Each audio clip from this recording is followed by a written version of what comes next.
My flight was delayed by over an hour due to what the airline described as a minor technical issue. I have an aversion to flying anyway, so this didn't do much to boost my confidence. At any rate, it was a pleasant surprise to me that we, after an unusually bumpy flight, landed safely. With a sigh of relief, I walked out of the terminal building on a hot Florida afternoon and eventually got into the large air-conditioned limousine that was waiting for me. Although the thought of having to make the return trip in just a day or two was twirling somewhere in the back of my mind, I had more important things on my mind at the moment. I was once again very nervous as I climbed out of the car outside the hotel. I was in an unfamiliar city, in a country I had only seen in movies and on television, unfortunately mostly crime shows.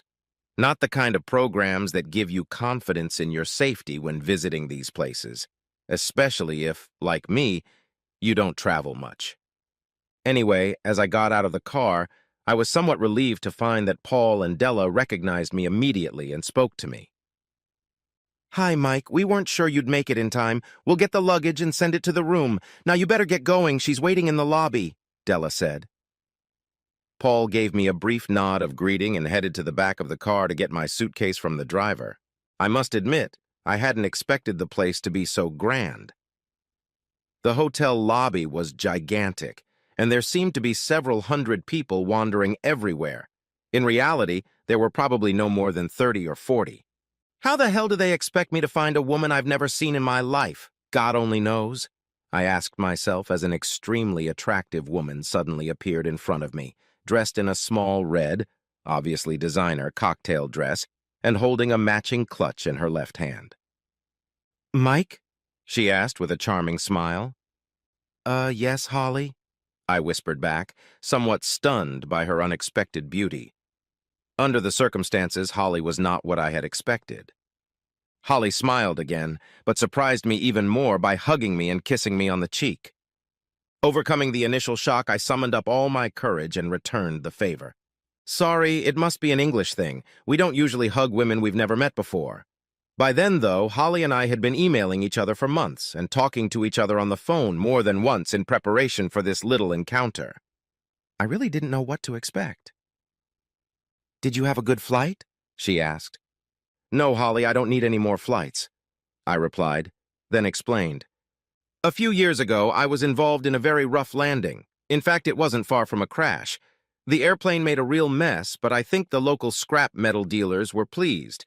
At any rate, it kind of shattered my confidence in air transportation. Had I known that such a beautiful lady would meet me here and I'd be lucky enough to spend an entire evening with her, then maybe the flight wouldn't have been so bad." "Thank you. I'm very flattered that such a handsome gentleman would pay me such a compliment." "It's not flattery, Holly. In fact, I find you so beautiful that I have to wonder how we ever got into this situation in the first place. I don't know if it was embarrassment or nervousness that made me sway like that. In retrospect, I usually never talked to a woman or flirted the way I did with Holly for the next 2 hours. Notice, looking back at what I actually said, I have to admit that most of the time I was talking absolute nonsense. My mother always said that beauty is in the eye of the beholder. Maybe some people's eyes don't see what others see," Holly replied. "I'm sorry, but I found the last few months very depressing except for our correspondence." Holly smiled. "I thought the whole thing would really upset you." "Oh, don't think so, Holly. It was only in the beginning. But then I enjoyed our little emails and chats, and it became so necessary that I was really looking forward to it. Honestly, for weeks now, I've been looking forward to coming here and meeting in person." "Holly," I looked her over from head to toe. "If I'd known how beautiful you were, it's a hell of a surprise. I still don't understand why you chose me." "And who better than 34-year-old Mike Crosby, married to Avril?" Holly grimaced.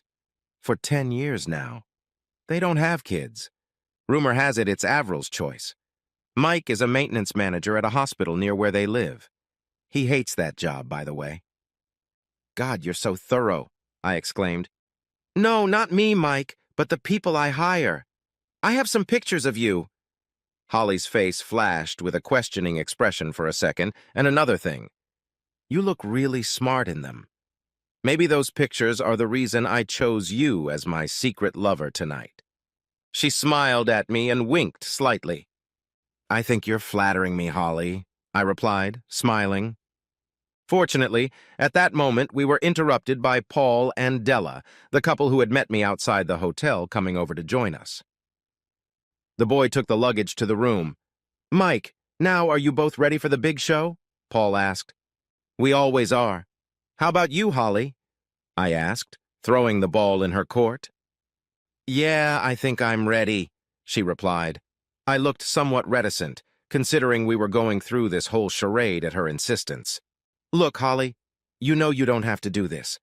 Once we get in there, you'll realize there's no turning back. I can even go in there myself if you want. Don't be silly, Mike. That would defeat the purpose of the drill, wouldn't it? Do you really think I came all the way from Montreal to miss out on the fun? Come on, be brave. So, shall we go?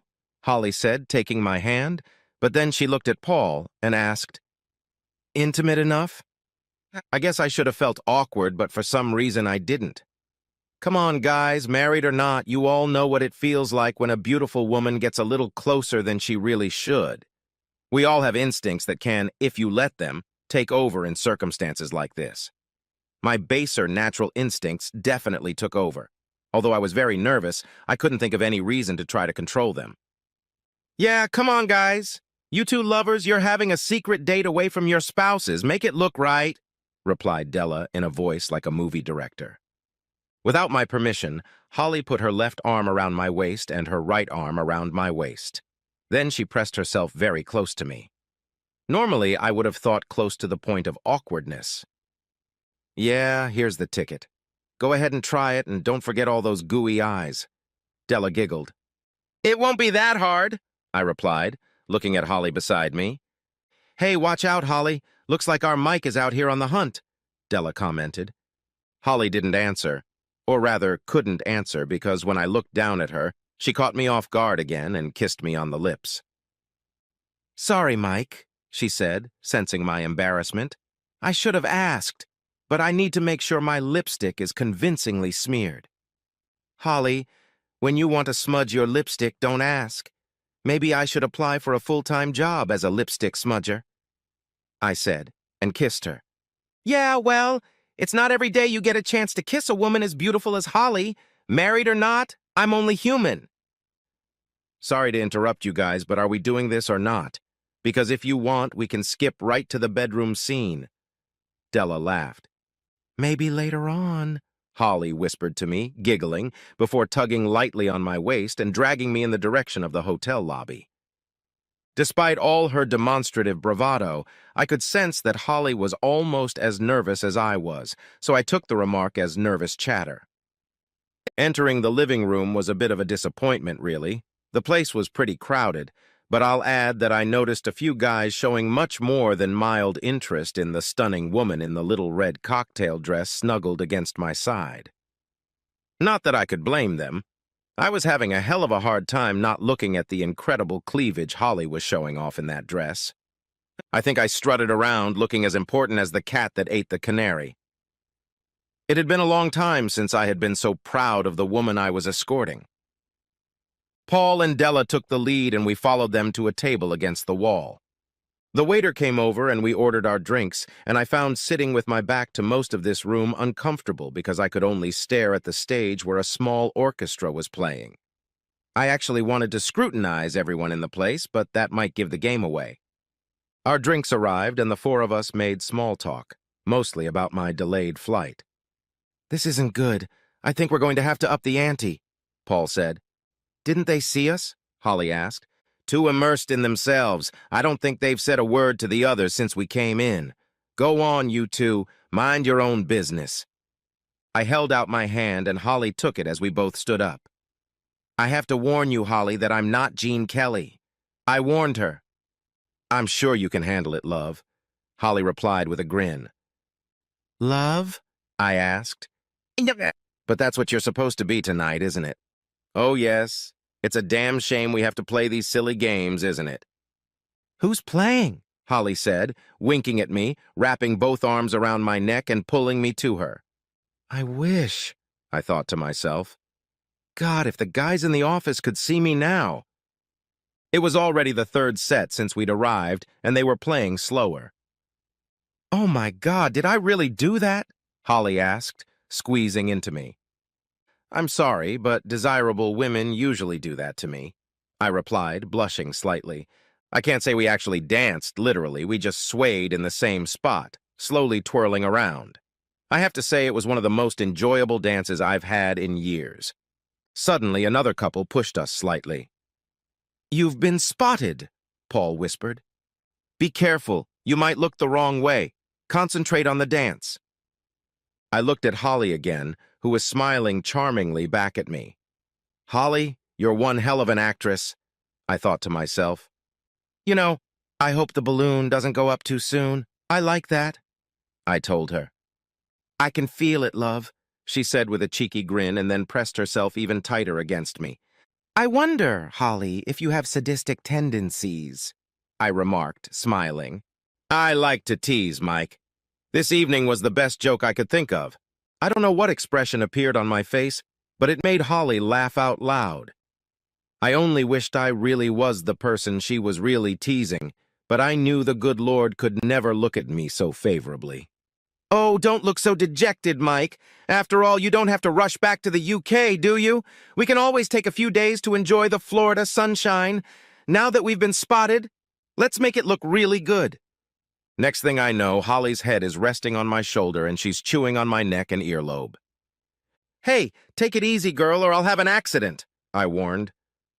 Holly giggled back and, more importantly, didn't stop her manipulations. She doubled down on them for that matter.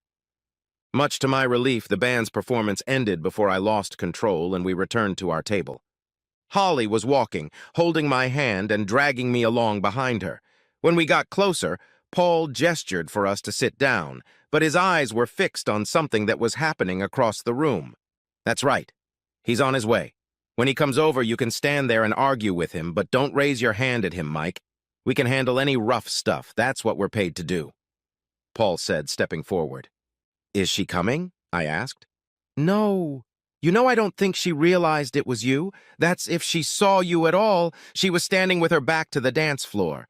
But she's watching intently now, so she'll probably spot you as soon as you stand up and turn around. What the hell is going on here, Holly? What are you doing here, and what the hell are you playing with that asshole? Who is he anyway?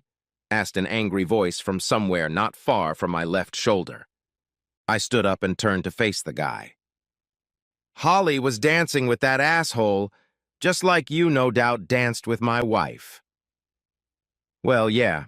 At that moment, that was the best I could think of. I didn't know what I was going to say when the confrontation started. Holly, on the other hand, who also stood up, had obviously rehearsed her little speech well.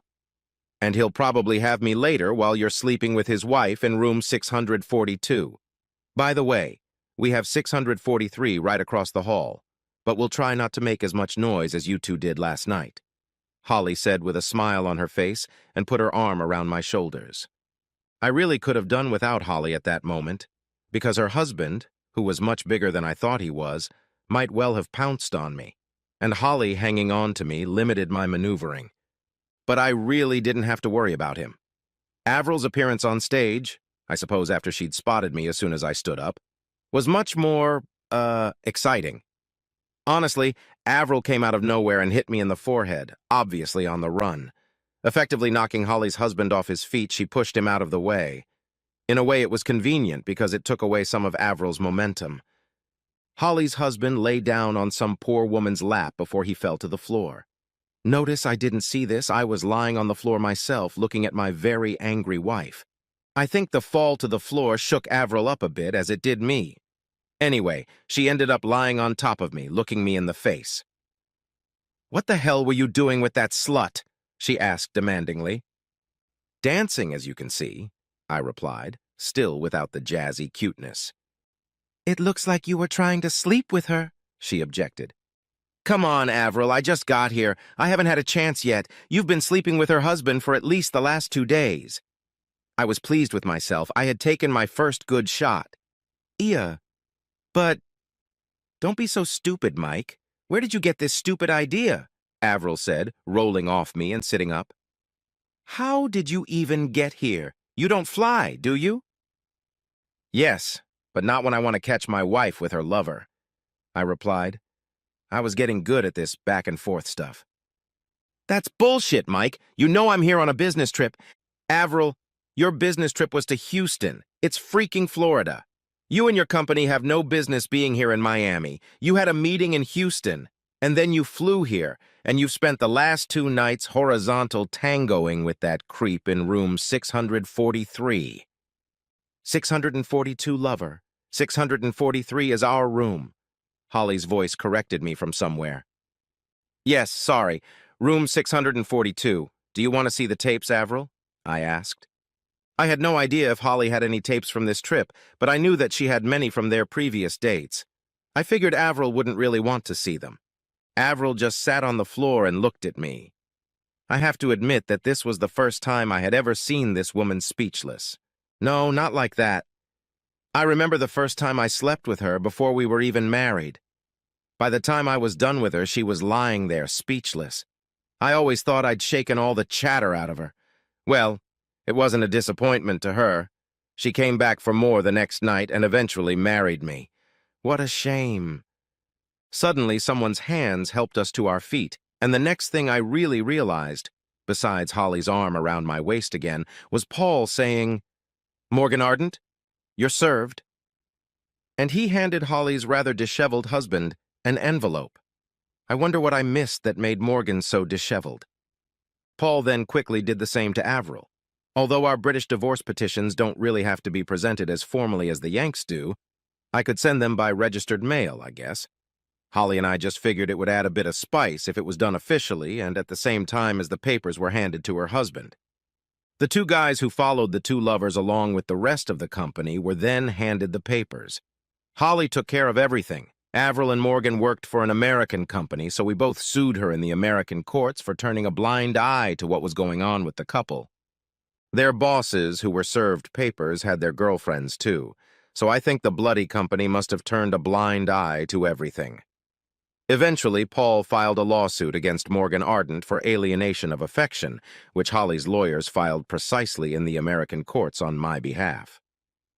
It had been years since anyone had successfully done such a thing in the UK. It ended as abruptly as it began. I really have no idea where or when Avril disappeared. Holly said she was led away in tears by one of her boss's girlfriends, but I didn't see her leave. I did, however, see Holly's husband being led away by 2 guys. Notice, not before he threw me a look that I thought should have turned me to stone.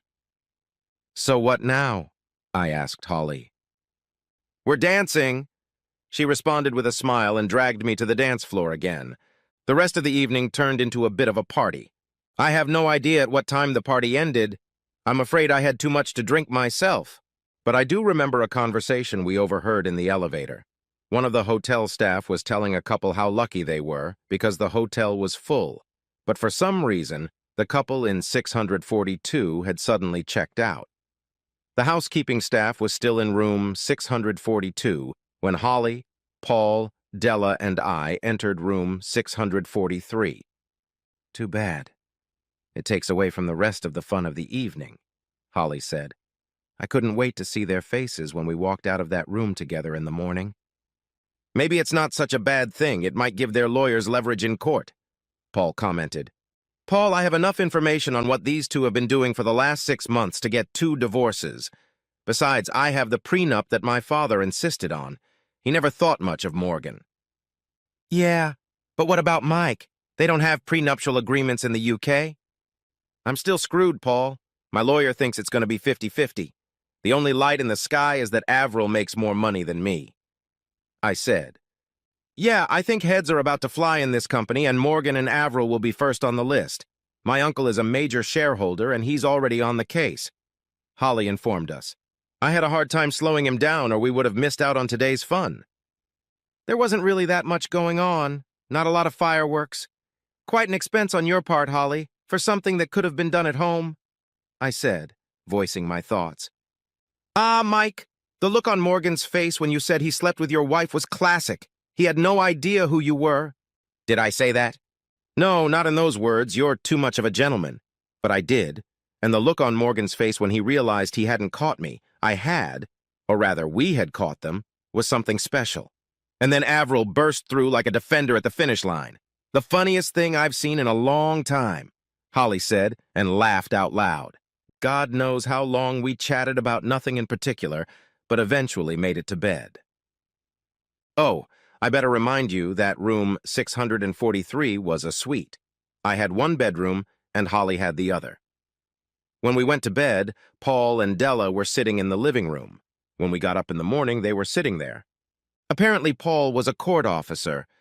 I have no idea what that means, but I realized that the American courts would take his words almost as gospel, meaning he could swear that Holly and I didn't spend the night in the same bed. So, Mike, what's your plan now? Holly asked me at breakfast. I'm not sure. I'm going home to lick my wounds, I answered. Well, the lovers are gone. Why don't you and I fly to Vegas for a few days before you come home? That's a good idea, Holly, but I'm going back to the UK. I'm sorry, but adding another flight to Las Vegas is not my idea of a good time. Holly sat there, quite obviously thinking for a few moments. Flying upsets you that much, doesn't it? Okay, alternative idea. A close friend of mine has a house in the Bahamas. Why don't we go there for a few days? Don't worry. We can go by boat and you won't even have to risk me driving. I had to think about it, but not for very long. After crossing the Atlantic, it would have been silly to fly straight to the UK, considering I had almost 2 weeks of summer vacation left. I had to get back home because there was bound to be a real old ding-dong. The house was already on the market, and I'd converted everything to cash so she wouldn't empty all the joint accounts. Keep in mind that even though my lawyer oversaw all the changes I made, I still thought I was going to screw up. It was his job to keep me from going completely broke. Yeah, why not? A good ferry cruise should be fun, but can you just show up at your friends' houses uninvited? Of course, I have a standing invitation. I don't visit them as often as I should. What about dragging me along? Oh, they'll probably love you more than Morgan. They never thought much of him, Holly replied with a chuckle. What can I say? The cab dropped us off at what looked to me like a rather fancy boat or even a private yacht. It turned out to be some kind of charter fishing boat, and it had impressive acceleration. During the trip to the Bahamas, Holly spent most of her time sunbathing on deck in a tiny bikini. I spent time on the bridge, where the captain was supposedly showing me how to steer the boat, while we were actually gazing at Holly's slender body. Daddy, said Holly, hugging the old man who met us on the quay. This is Mike. That was his wife Morgan was playing with, Holly said, introducing us. Hi, son, he said, shaking my hand and then Holly's. I told you you could never trust that little shit, but no, you always thought you knew better. All right, Mike, let's get you home and change into something appropriate. I realized that my business suit was not considered appropriate attire for the Bahamas. At the house, a large, rambling structure that bore little resemblance to homes I'd been to before, I met Holly's mother, who greeted me like a long-lost son. Shame on my reserved English nature. When Holly's father escorted me to my room, though, things got a little official. Let's just say he made sure I understood where my room was, and that's where he and his wife expected me to sleep. You get the idea. The next 4 days were really enjoyable. When Holly and I weren't sunbathing or swimming in the pool, I was either fishing off the boat with Holly's dad, or we were at numerous cocktail parties in the evenings. At 2 of them, Holly danced with me, but she was somewhat more chaste than she had been that first night at the Miami hotel. On the last night before we left, Holly and I were finishing an evening stroll along the beach in the moonlight. We weren't in each other's arms, but she was holding my hand. We talked about how upset I was that my divorce was going to cost me the house I'd spent so many years remodeling to my taste. Avril always let me do whatever I wanted with the house. She just picked out the color scheme and everything. The extension and even the kitchen and bathrooms were always in my plan, as was my garage and workshop. God, how I'm going to miss that workshop. Mike, I want to apologize, Holly said suddenly. Apologize for what, Holly? Well, that first night in Miami, I got a little ahead of myself. Holly, we were both very nervous about what was going to happen. I think we both drank a little more than we should have and said some things we shouldn't have. It served as a cover for our nervousness. That's all we have to worry about. I know. But I'd hate for you to think that I would flirt with someone like that.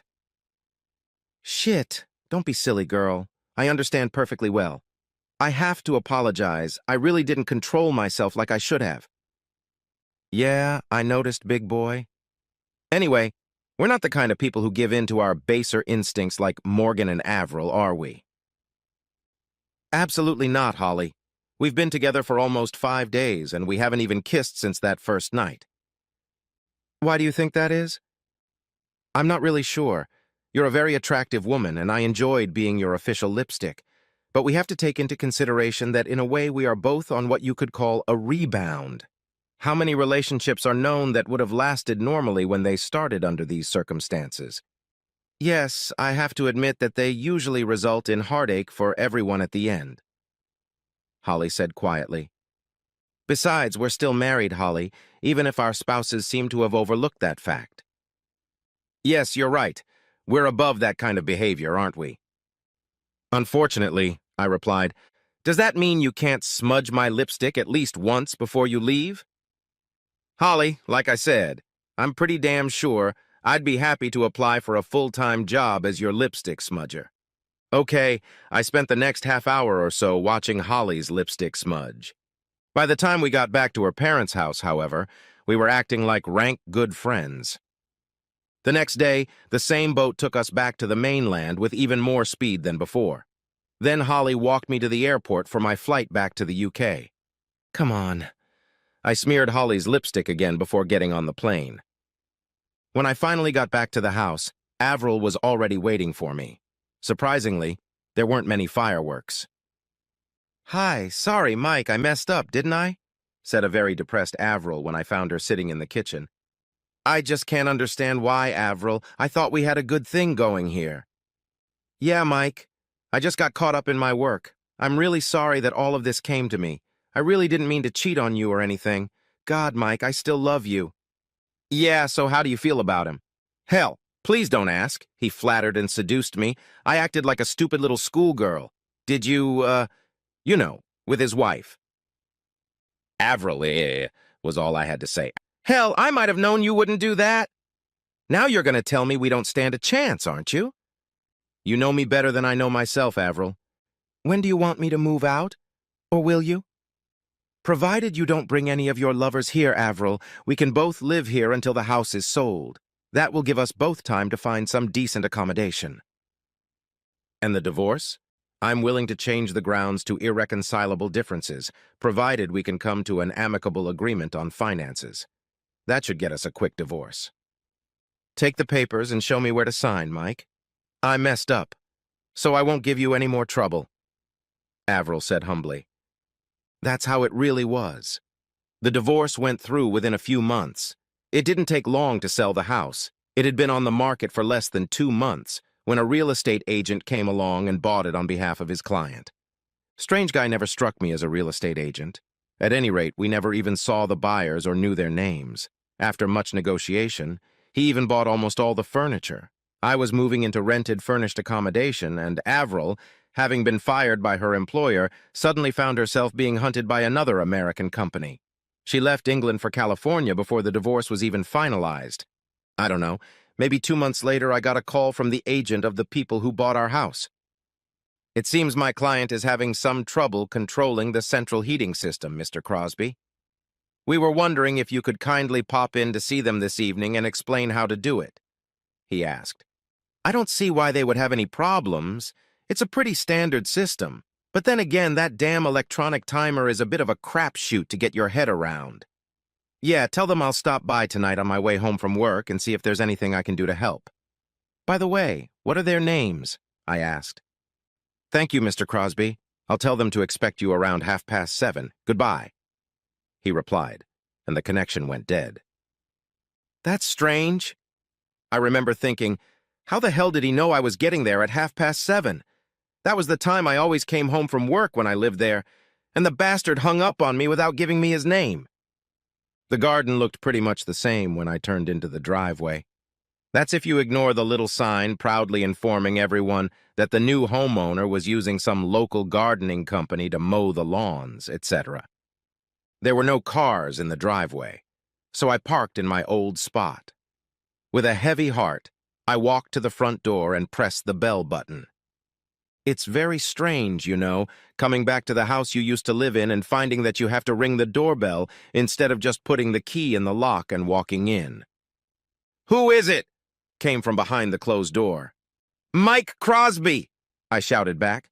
"I came in to explain the heating system."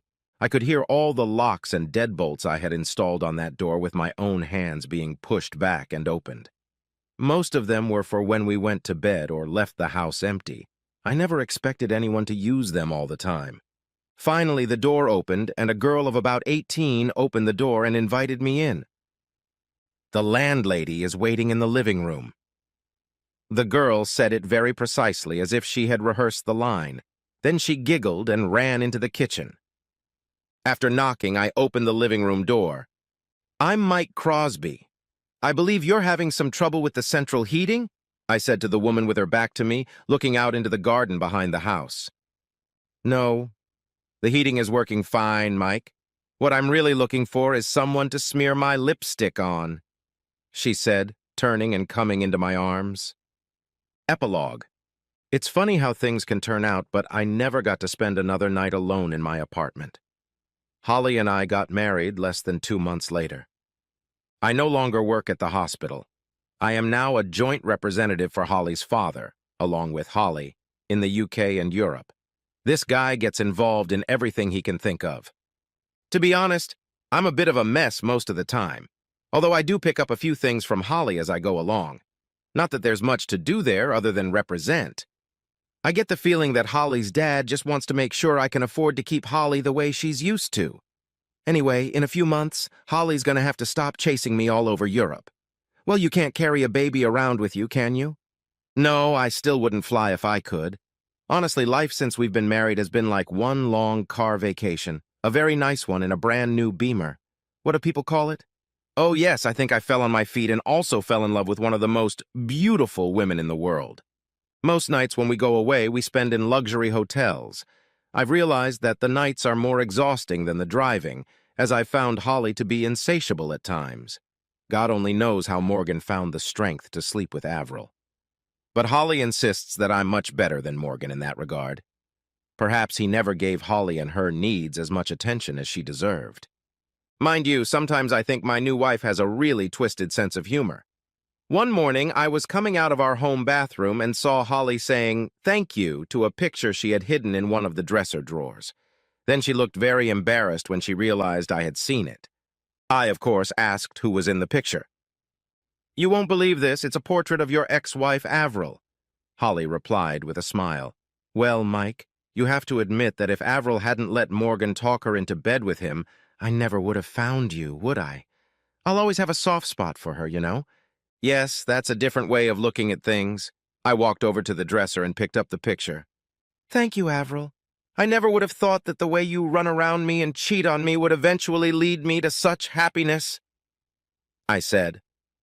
Then I put the picture back in the drawer and turned my attention back to the woman who really mattered to me.